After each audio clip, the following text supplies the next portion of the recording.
तर नमस्कार मंडळी, स्वागत आहे तुमचं अजून एक नवीन व्हिडिओमध्ये। कशात सगळे मला नक्कीच सांगा कमेंट करून। सगळे मस्त असतील, स्वस्त असतील अशी स्वामीचरणी प्रार्थना। तर माऊ आमचा इथे झोपला होता, आता मी बोलायला लागले तशी अरे बापरे लबाड झोपला परत। माऊच्या हाताला आमच्या जरा लागलं आहे, काल त्याला आंघोळ घातली होती ना, ते दुखते त्याचा हात। तर मिस्टर ऑफिसवरनं येताना किमा घेऊन आले होते, चिकन किमा, म्हणजे दोघांसाठी, त्यांच्यासाठी आणि साईसाठी। तर तो चिकन किमा मी बनवते मस्तपैकी, तर त्याची रेसिपी मी तुमच्याशी शेअर करते। आवडली तर नक्की ट्राय करा, साधी सिंपल। आणि चला जाऊया किचनमध्ये। साहित्य मी सांगते तुम्हाला। मी कांदे, टोमॅटो, कोथिंबीर आणि अद्रक लसूण पेस्ट मी रेडीमेडच घेतलेली आहे। आणि त्याच्यानंतर मसाल्यामध्ये जे सगळे आपले घरात बिर्याणी मसाला, चिकन पुलाव मसाला, व्हेज पुलाव मसाला, परत मिरची पावडर मालवणी, आणि त्याच्यानंतर धना पावडर, हे सगळे जे घरात आपले मसाले असतात ना, हे सगळे मी मिक्स करून घेतलेले आहेत। त्याच्यात गरम मसाला पण घेतलेला आहे आणि पावडर सगळे जे प्लेटमध्ये दाखवलेत ते। तर बाकी मी काय व्हिडिओला म्हणजे आवाज असा हे करणार नाही, त्याच्यासाठी मी पहिलंच सांगते तुम्हाला मी काय काय घेतलेले आहेत ते साहित्य। तर बघा, तुम्हाला आवडले तर ट्राय नक्कीच करा रेसिपी। आणि मेन म्हणजे मी त्याच्यामध्ये बटर टाकलेलं आहे, बटर खिमा बनवलं आहे मी। तर बघा, तुम्ही ट्राय करून बघा, तुम्हाला आवडेल नक्की। म्हणजे आपण चिकन किमा पाव बनवलेला आहे, म्हणजे त्याच्यामध्ये पावाबरोबर बटर तर येणारच ना, त्याच्यासाठी मी किमा म्हणजे बटर किमा बनवला आहे। तर बघा, ट्राय करा तुम्ही रेसिपी।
ये थोड़ा भेज दीजिए, मेरे को थोड़ा पेमेंट कर दीजिए।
इथे किमा बनवले बघा, चिकन किमा.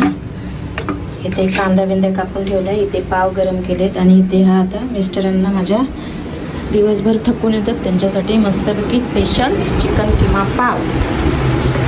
एन्जॉय करा तुमचा चिकन किमा पाव. त्यांनी आणले भ्रष्टाचार का आरोप लगाकर उन्हें निकलवा दिया. अब अपने बेटे को सीईओ बनाने के लिए रेडी कर रहा है. ये नहीं हो सकता. अगर इसे होने से तो तुम्हारी माँ को आगे आना होगा. मेरे पास एक आइडिया है. अगर वो अप्लाई करेंगे तो तुम्हारे